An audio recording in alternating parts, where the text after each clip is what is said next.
I want to talk to you about some of what happened during COVID as well, but to follow up on particularly the MMR vaccine. You know where I'm going next, the allegations of that specific vaccine and links to autism. Many parents probably know ASD diagnosis rates are on the increase in this country. The CDC says the current numbers are 1 in 36 American children. This is a very broad spectrum of neurodevelopmental disorders. There's no established cause. But yesterday, on Thursday, the HHS Secretary Kennedy said he's got hundreds of scientists from around the world working on it. And he promised this. By September, we will know what has caused the autism epidemic, and we'll be able to eliminate those exposures.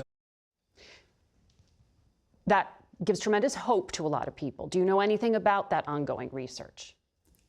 I know a minimal amount of effort that's going on to try to relook at prior autism research, but I'm not aware of what is being discussed there. And I would just say the following. So I'm somebody who in my career as a physician taking care of patients, and there are people probably who are hearing me now who know that I cared for leukemia patients for a significant number of years.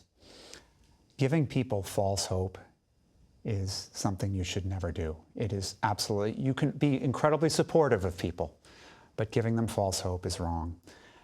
Unless somebody actually knows the answer or has a pretty good idea of the answer right now or thinks they have a good idea of the answer, I don't see how one could have, as a scientist, I'm not speaking about anything. If you just ask me as a scientist, is it possible to get the answer that quickly?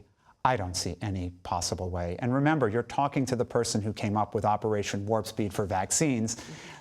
Autism is an incredibly complicated issue.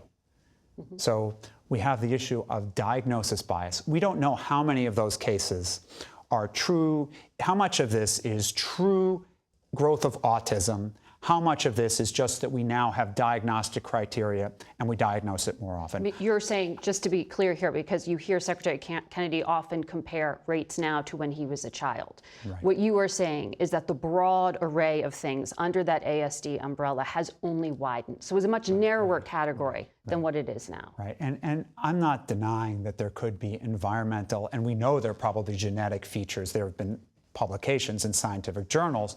There are genetic and environmental possibilities here. But the totality of all these interactions and sorting out this incredible complexity, to try to do that in 6 months' time, my calculation of how many months it is till September, you can help do that. But 6 months' time, unless you're buying research from somebody else who's already in the midst of it? Yes. I mean, is that a credible way to come to a conclusion? He may be aware of a bunch of research that I'm not aware of, and that's why I'm going to be respectful here.